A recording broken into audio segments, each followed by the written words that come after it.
Good morning. Welcome to the Jefferson County Post. We're here with Dr. Tom Arnold, Director of Jefferson County Schools, and he's going to give some important information for parents and students. Before we do that, let me thank our sponsors, Dr. Warren Stinson at 113 East Broadway, Jefferson City, for all your dental needs, and Good Old Boys Golf Carts at Highway 92 in Dandridge, and their new location in Sevierville for all your golf cart needs. Welcome, Dr. Arnold. It is a new school year. It is a new school year. We're excited, a few days away. We have a partial day on Wednesday, August the 5th. Students come back.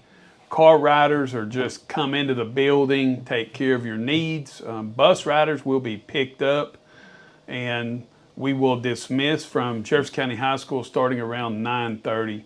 So Wednesday's a partial day. That's a great day for us to kind of start getting some information on students, find out addresses, bus numbers, where they live at, how we can pick up.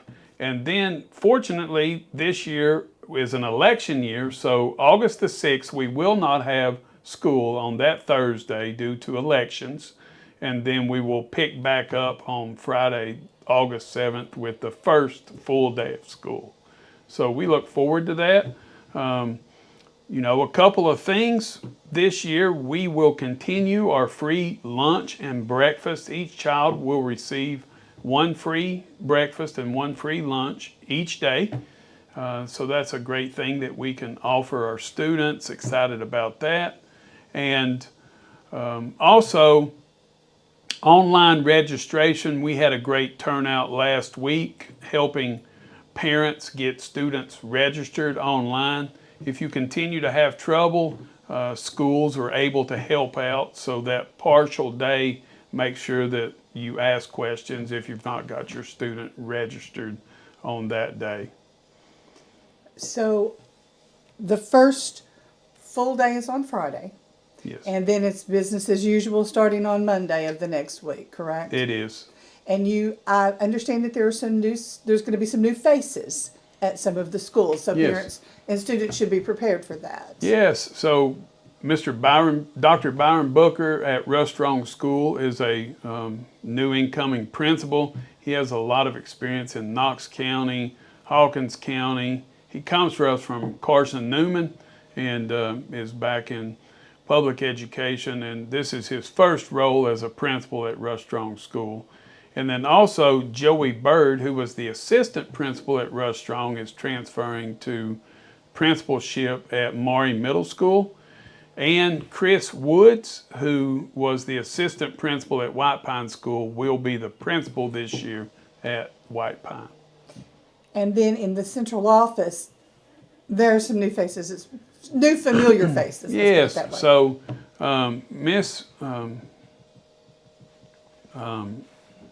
Miss Emily Gwynn, who was the principal at Maury, is transitioning to central office to replace Michelle Walker, who is going to retire at the end of December, and she will be coming in to support us. So if your child has a special need,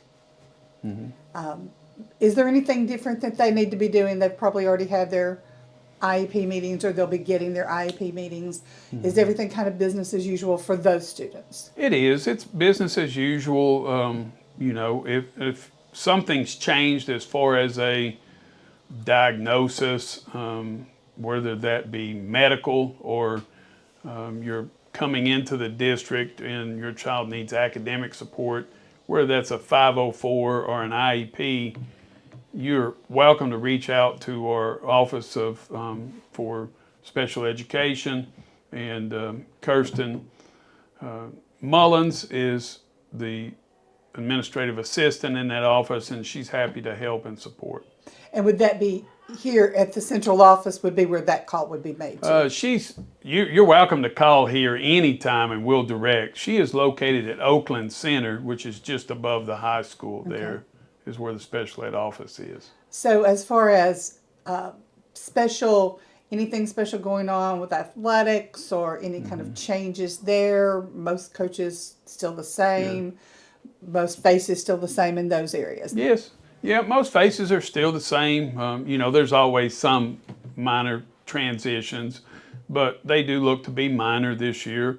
I know that coming up this Saturday, we have Meet the Patriots at Jefferson County High School, which is an event that brings out all of our middle school students for football, and they play kind of like a jamboree scrimmage game there.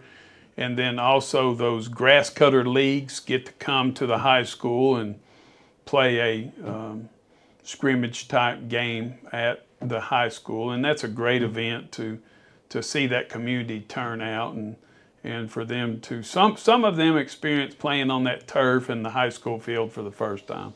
It is a good community buy-in, and it is a good preview for those students Yes. who even aren't playing to just be able to be a part of something at the high school. Yes. So I guess this year you've got some lofty goals because you all hit some big marks last year. Yes. So yes. It was a great year. We were able to be awarded a high achieving district. We got a monetary gift for that from the state, and we look forward to, we've already seen some areas that have been positive coming into last year's scores and some areas where we need to see growth. And we've already met with principals, district leaders, and focused in on those areas. We met with our middle school English language arts teachers and our math teachers and in middle schools, and really looking to kind of have that area of focus and improvement this year. that sounds great. So you also have a new school board that's going to be seated on September the 1st. Now you've got familiar faces, a few new faces. Mm-hmm. So that's something that people can kind of watch, and that won't play out really for a little while, but I guess they'll also have some goals coming in. Tell us about the students who are going to be coming in, and we've talked about this a little bit before, but for parents who missed that video, students are going to be coming into schools that have some construction going on with them. Yes. What is that going to look like for those students? Yes. So at Maury Middle School, we still have a little bit of a construction area in the front where we replaced a brick facade and did some painting of some windows. The football field lighting down at Maury's getting replaced. Hopefully they'll get some of that debris out of the front of Maury within the next few days. At Talbot Elementary School, the renovation is still ongoing up there. We are looking to get a certificate of occupancy in the next few days so that we can bring students in the first day of school into those classrooms.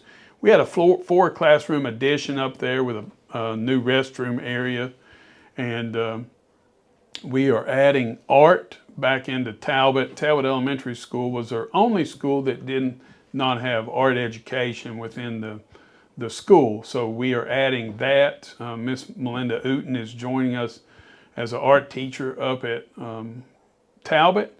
And then we are doing HVAC replacement at Jefferson Middle School. And we're a little bit behind on that project. We are hoping to get HVAC started up as we speak today, and should have it in the majority of classrooms on the first day of school. But there's going to be, that project's going to be ongoing for the next several weeks or several months even. And we have a plan set up to have 2 classrooms to move teachers and classes into as we change out units within there. So your child will not be sitting in a classroom with no HVAC, even though they may have to move around. And then, of course, Jefferson Elementary School, we were able to abate the asbestos from that school over the summer, and we got all labeled known asbestos out. We have been in there working, putting ceiling grids, lights back in, really trying to get that school suitable.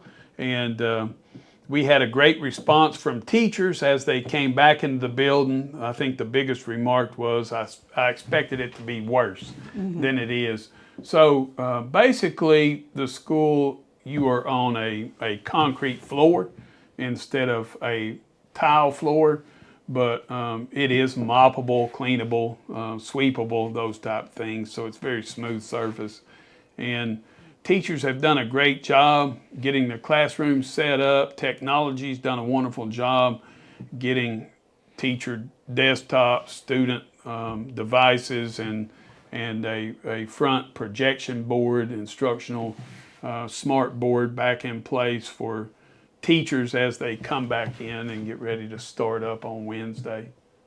So I have noticed on Facebook, on social media, that your social media accounts have been doing some little video blurbs about things that students need to know and parents need to know. And I think that has received a good response countywide as far as informational. So is that something you all are going to continue with? We do try any way we can get information out to parents, students. Is very important to us. We want to keep parents and students in the know. We want to be very transparent. Whenever we have events at school, it's very important for us to get that turnout. And just as the high school is really working hard today, tomorrow, and on Wednesday to individualize their first experience with students so that there's not 2,000 students show up on one day and need help and support. So they opened up for juniors and seniors first, and then on Wednesday, the freshmen will report to Patriot Academy, the sophomores will report to the high school, and they'll get some individualized treatment too. Because those are your transition years. Your freshmen are transitioning the sophomores into the high school, and of course middle schoolers into freshman academy. It sounds like you all have everything up and ready to go, and your staff is back, teachers are back, principals are back, central office has been here forever. Yes. It looks like it's going to be a great school year. I know that you're looking forward to getting the kids back in the classroom and getting things rolling, and I think you all finish the first semester ends December the 18th, I believe it is. So it ends before Christmas, Yes. before you get out for Christmas break. So you all will hit the ground running, trying to get your first semester in and everything done. Yes. And there will be a break in the fall, correct? Y'all have a fall break. We do have a fall break, and we have a week-long Thanksgiving break this year, which is something new for the district. Usually we went Monday and Tuesday, and then we were out, and this year we incorporated a week-long Thanksgiving break also. So that's good for families that need to travel. So if you're Yes. making plans for Thanksgiving to go to grandmother's house or whatever, and you need to have travel arrangements, you have a week to do so. Thank you very much for being here. Is there anything else you think you need to communicate other than welcome back? If you need anything, our schools are open. People's there to help. Just realize we have about 6,800 students and families, so it takes a little bit of time, but if you need anything, we're always here to help and support, and just feel free to ask, and we will provide whatever you need for your family and your child to be successful. That's great. I know that education is a partnership between parents and the school system. Yes. And so I think this is going to be a great school year. Congratulations. Congratulations on a great last year. Thank you. That's a high bar. Yes. And I'm sure that you all were in it this year. It will be a great year. Thanks for being here with the Jefferson County Post, and thanks to our sponsors, Dr. Warren Stinson at 113 East Broadway in Jefferson City for all your dental needs, and Good Old Boys Golf Carts at Highway 92 in Dandridge. And welcome back. Thank you.